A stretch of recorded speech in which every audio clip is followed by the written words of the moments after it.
Hello bachcho, let's read the question. Question says let the equation of two adjacent side of a parallelogram ABCD is 2x minus 3y equal to minus 23 and 5x plus 4y equal to 23. If the equation of one diagonal AC is 3x plus 7y equal to 23 and the distance of A from other diagonal is D, then 50D square is equal to. Solve करते हैं question को. इस question के लिए जो की concept है वो देख लेते हैं यहाँ पर हम पहले. ये कॉन्सेप्ट की बात करें तो हम बात करेंगे perpendicular distance from x1 y1 to line ax plus by plus c equal to 0 is equal to ax1 plus by1 plus c upon under root a square plus b square. Solve करते हैं question को. अब इस question में अगर हम देखें यहाँ पे तो क्या यूज़ करेंगे. देखें यहाँ पर हमें बात की हुई है कि यहाँ पर एक पैरेललोग्राम फॉर्म किया हुआ है, तो पैरेललोग्राम यहाँ पे बना लेते हैं. ये हमने क्या ले लिया, एक पैरेललोग्राम.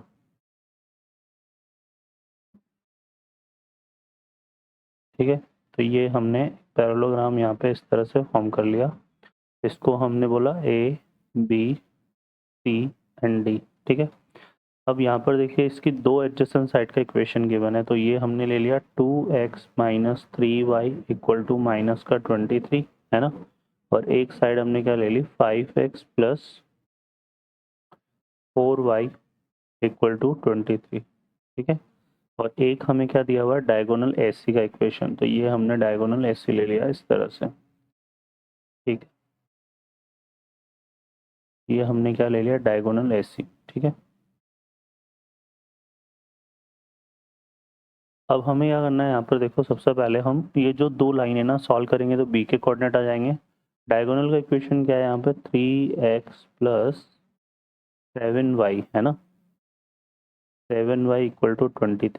ये डायगोनल का इक्वेशन है. तो हम पहले क्या करते हैं, इन दोनों की हेल्प से b को कोऑर्डिनेट को निकाल लेते हैं है ना, और हमें फिर क्योंकि हमें BD का इक्वेशन चाहिए अदर डायगोनल है ना, सेकंड ये वाला डायगोनल का इक्वेशन चाहिए, तो B के कोऑर्डिनेट निकाल लेते हैं, फिर A और C के भी निकालेंगे. ठीक है, चलो तो सॉल्व कर लेते हैं. यहाँ पर B के कोऑर्डिनेट निकालने के लिए इन दोनों इक्वेशन को सॉल्व करेंगे, तो राइट करते हैं इनको 5x plus 4y equal to 23 and 2x minus 3y equal to minus 23. ठीक है, यही आ रहा है हमारे पास.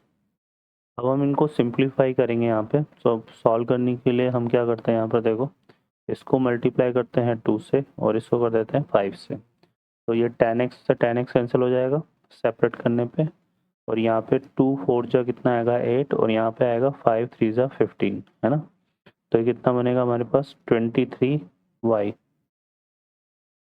एक सेकेंड, ये तो बनेगा 8 है ना, और ये 15. ठीक है, ये बनेगा 23y. क्लियर है. और यहाँ पर हम करेंगे तो ये देखो इनको हम क्या कर रहे थे, सेपरेट कर रहे थे ना, तो ये भी एड ही होंगे, तो 23 तो बाहर आ जाएगा इनमें से, और यहाँ पे आ जाएगा 2 + 5, तो 2 + 5 आ जाएगा 7. ठीक है, इस तरह से हमने कर लिया यहाँ पर.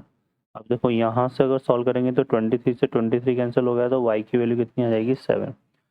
अब y इक्वल टू 7 को हम पुट कर देते हैं यहाँ पर इक्वेशन 1 में, तो 7 4 जा कितना हो गया 28 है ना, तो यहाँ से आएगा 5x इक्वल टू 23 माइनस 28 करेंगे तो माइनस का 5 आएगा, तो इम्प्लाइज दैट x की वैल्यू आ जाएगी -1. तो b के जो कोऑर्डिनेट है वो क्या बन गया -1,7. ठीक है, तो b के कोऑर्डिनेट आ गए हमारे पास -1,7. अब फर्दर अब हम क्या करना है, हमें इन दोनों लाइन को सॉल्व करना है. कौन कौन सी लाइन को सॉल्व करना है, 3x plus 7y equal to 23 and second line हमारे पास क्या है 2x minus 3y equal to -23. ठीक है, अब इसको सॉल्व करना है, तो यहाँ से हम सॉल्व करते हैं, तो इसको हम करेंगे यहाँ पे 2 से मल्टीप्लाई और इसको करेंगे 3 से मल्टीप्लाई, तो ये 6x से 6x कैंसिल हो गया, ये आ जाएगा 14 है ना, और ये बनेगा 9। तो 14 और 9 को ऐड करेंगे तो ये कितना आएगा, ये आएगा 23 आएगा। 14 और 9 मिलके 23 हो गया, 23y। और यहाँ पे देखो ये कितना आएगा, 23 वैसे ही बाहर आ जाएगा और 2 + 3 जो है 5 हो जाएगा, क्योंकि नेगेटिव साइन करें सेपरेट कर रहे हैं ना, तो प्लस का हो जाएगा। तो यहाँ से y की वैल्यू हमारे पास कितनी आ रही है, 5। ठीक है, तो y की वैल्यू 5 को हम यहाँ पुट कर देते हैं। तो 2x और 3 5 जो 15, तो माइनस का 23 है ना, और ये आएगा 2x इक्वल टू माइनस का 23 + 15। ठीक है, तो माइनस का 23 + 15 करेंगे तो यहाँ से हमारे पास कितना आएगा, ये 8 आ जाएगा है ना। ठीक है, तो ये कितना आएगा, प्लस का 8, सॉरी माइनस का 8 है ना। तो x की जो वैल्यू है वो आ जाएगी हमारे पास कितनी, माइनस का 4। तो ये हमारे पास कोऑर्डिनेट आ गई किसके, इस वाले पॉइंट के, माइनस का 4,5। ठीक, अब इसी तरह से हम सॉल्व कर लेते हैं किसको, यहाँ पे 3x + 7y equal to 23 and 5x + 4y equal to 23 सॉल्व करते हैं। तो इसको सॉल्व करने के लिए इसको मल्टीप्लाई करते हैं 5 से और इसको करते हैं 3 से। ठीक है, तो 5 3 ज़ा 15, यहाँ पे बनेगा 5 3 ज़ा 15, सेपरेट करेंगे कैंसिल हो जाएगा, ये आएगा 35 और 3 4 ज़ा 12, तो यह बनेगा हमारे पास कितना, 23y सेपरेट करने पे। और यहाँ पे देखो 23 को तो हमने कॉमन ले लिया और हम क्या कर रहे हैं, सेपरेट कर रहे हैं, तो यहाँ 5 - 3 करेंगे तो ये कितना आएगा 2।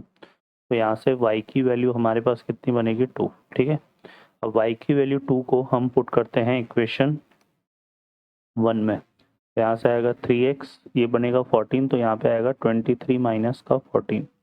ठीक है, तो 3x इक्वल टू यहाँ से कितना हो गया हमारे पास, देखो यहाँ पे ये बन जाएगा 9 आ जाएगा। ठीक है, और x की जो वैल्यू है वो कितनी आ जाएगी, 3। ठीक है, तो ये पॉइंट हमारा आ रहा है 3,2। तो c के जो कोऑर्डिनेट है वो कितने हो जाएंगे, 3,2। ठीक है, ये आ गया हमारे पास। अब हम यहाँ पे क्या फाइंड कर लेते हैं, मिड पॉइंट ऑफ AC। ठीक है, हम निकाल लेते हैं यहाँ पे मिड पॉइंट ऑफ AC। तो AC का जो मिड पॉइंट है देखो कितना आएगा यहाँ पे, -4 + 3/2 एंड यहाँ पे आएगा 5 + 2/2। तो ये आ रहा है हमारे पास मिड पॉइंट यहाँ पे कितना, माइनस का 1/2 7/2। ठीक है, अब हमें पता है कि in parallelogram diagonal bisect to each other. ठीक है ना। ठीक है, तो पैरेललोग्राम में क्या होता है, इन पैरेललोग्राम डायगोनल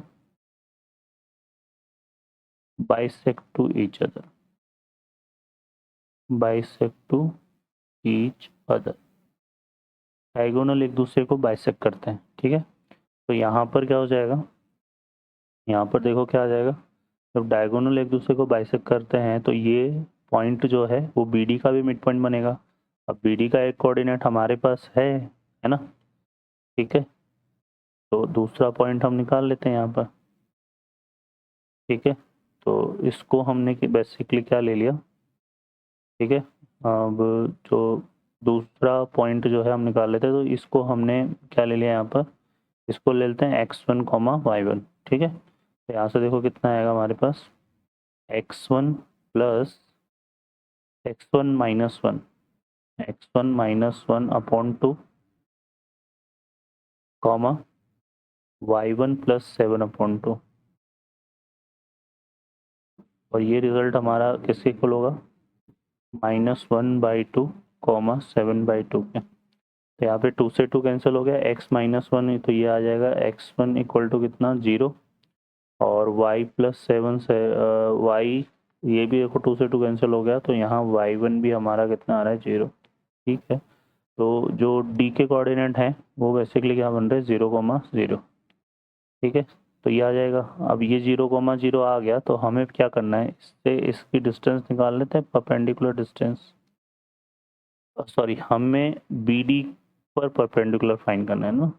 हमें ये जो बी डी डायगोनल बन रहा है यहाँ पर, कौन सा डायगोनल, ये बी डी डायगोनल, ठीक है। इस बी डी डायगोनल पर हमने ए पॉइंट से क्या रो किया है ना, डिस्टेंस फाइंड करनी है, ठीक है। Distance of A from other diagonal D. तो ये यहाँ तक हम ले लेते हैं एम पॉइंट, तो ए की एम से दूरी जो ये है ना, यहाँ पे ले लेते हैं हम इसकी, इससे परपेंडिकुलर डिस्टेंस निकालने बेसिकली हमको। तो इसका इक्वेशन चाहिए अपने को फिर, है ना। तो ये ओरिजिन से पास हो रहा है और ये आ जाएगा। तो इक्वेशन ऑफ बी डी निकाल लेते हैं यहाँ पे, इक्वेशन ऑफ बी डी। तो ये कितना आ जाएगा, देखो यहाँ से y equal to M X की फॉर्म में होगा, और m जो है यहाँ पर स्लोप आ जाएगा यहाँ पे, तो लिख लेते हैं। स्लोप कितना बनेगा यहाँ पे, 7 माइनस 0 और माइनस 1 अपॉन 0, तो ये बनेगा 7 अपॉन माइनस 1 इंटू एक्स। तो y इक्वल टू -7x, ये आ जाएगा। तो यहाँ से कितना हो गया भाई, 7x plus Y equal to 0। ये बी डी का इक्वेशन आ गया। अब हमें क्या करना है, इससे इसकी डिस्टेंस निकाल लेते हैं, है ना। तो हम निकालेंगे परपेंडिकुलर डिस्टेंस फ्रॉम, क्या था, -4,5 टू 7x प्लस वाई, और ये डी के इक्वल है। तो ये आ जाएगा हमारे पास 7 इंटू 4 माइनस का 28 प्लस 5 ऑन अंडर रूट 7 का स्क्वायर कितना हो गया 49, और 1 का स्क्वायर तो √50, ठीक है। तो ये हमारे पास आ जाएगा। तो यहाँ पे जो फाइनली जो डिस्टेंस हमारी आ रही है वो कितनी आ रही है, आ रही है हमारे पास 23 अपॉन √50। अब हमें क्वेश्चन में क्या चाहिए, हमें चाहिए 50d², है ना। क्या चाहिए हमें, हमें वैल्यू चाहिए किसकी, 50d² की। तो d तो ये हो गया, यहाँ से आएगा 50 इंटू, यहाँ पे कर देंगे 23 इंटू 23, ठीक है, अपॉन 50। तो 50 से ये 50 कैंसिल हो गया, और 23 का स्क्वायर हम फाइंड आउट कर लेंगे यहाँ से, है ना। तो ये कितना आएगा, तो ये आ जाएगा हमारे पास 529, ठीक है बच्चों। तो ये इसका आंसर हो जाएगा। Okay, I hope you understand well, best of luck, thank you.